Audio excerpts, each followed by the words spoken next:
trying to figure out which research you can actually trust today, Yeah. it feels harder than ever. Right, it really does. There's just so much out there. And while there are genuine questions about how reliable some findings are, people talk about a credibility It's a crisis. credibility crisis, yeah. Yeah. You hear about studies being retracted, even cases of misconduct. It makes you wonder what you can rely on. Absolutely. And that's why we wanted to really dig into this specific article today. It's from Personnel Review by Herman Aguinas. That's pronounced GWIS, like the beer and his colleagues. GWNS. Got it. And they're tackling this head on. They are. They focus on boosting what they call TRR transparency, reproducibility, and replicability specifically in human resource management research. Okay, HRM. But I guess the ideas apply more broadly. Oh, definitely. These principles are crucial for basically all management and social science research. If you want to make good decisions based on evidence, you need to know the evidence itself is solid. Right.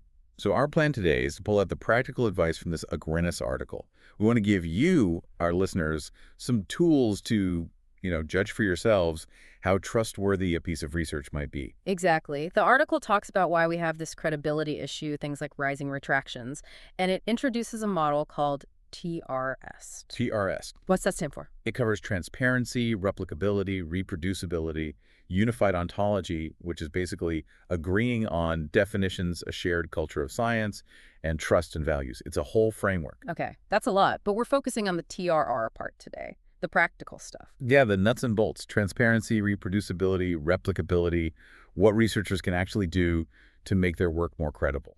So this credibility crisis, the article gives some examples, doesn't it?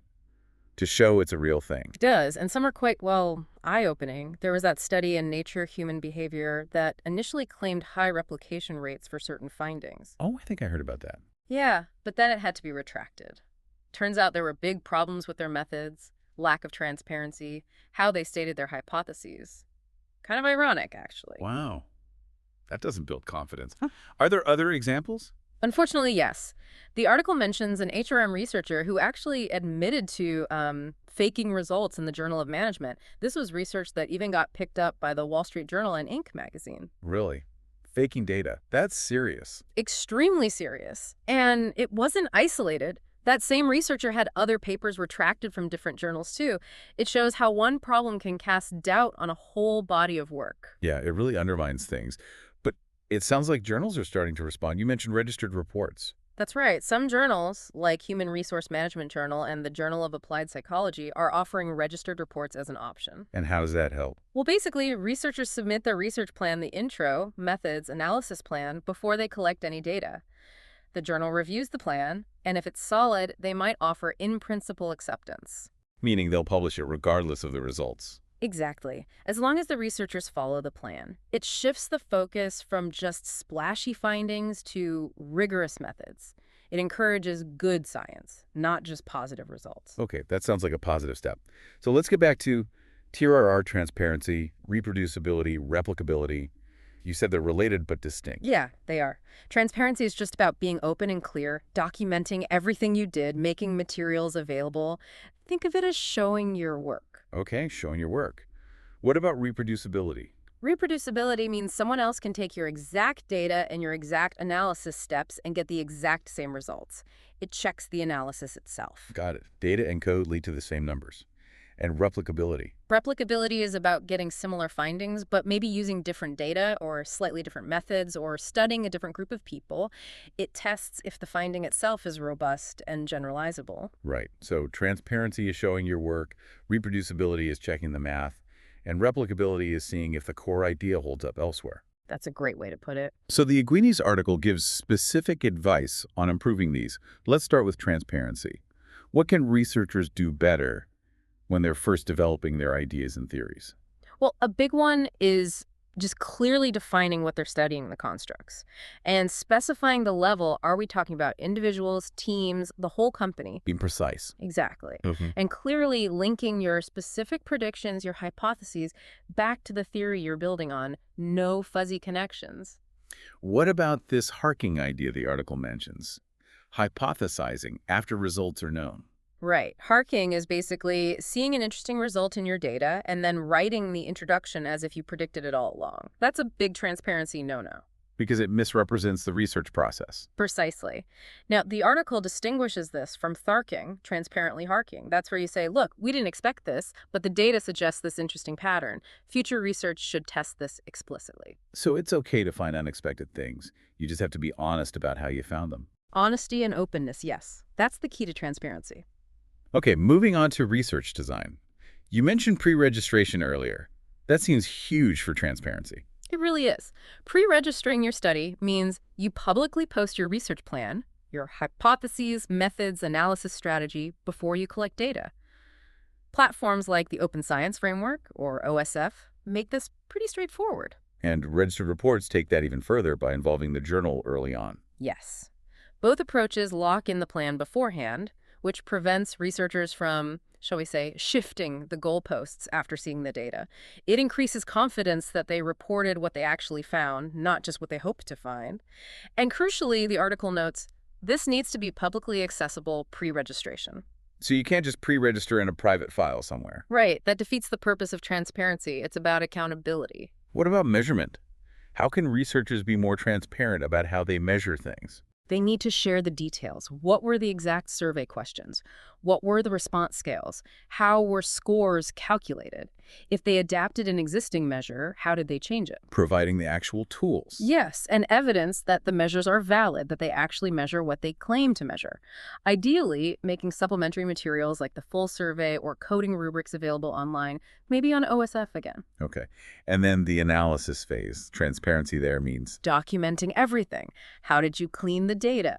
How did you handle missing responses or outliers? What specific software did you use, including the version and any packages? Every step should be traceable. no black boxes. Exactly.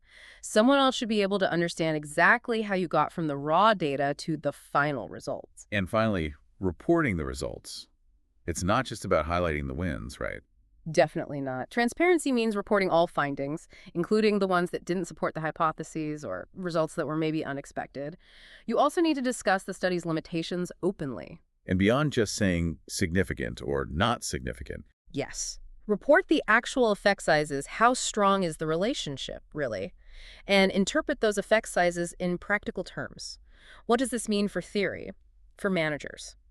Using benchmarks helps put those numbers in context. Oh, and reporting exact p-values, not just p.05. And nowadays, disclosing any AI use and potentially using tools like a research transparency index. okay, that's a lot on transparency. What about reproducibility, making sure others can get the same results with the same data? The biggest thing here is sharing the data and the analysis code or script. Again, platforms like OSF are key. Obviously, there are legitimate concerns about confidentiality sometimes. Right, you can't just share sensitive employee data. Of course not. But there are ways to anonymize data effectively.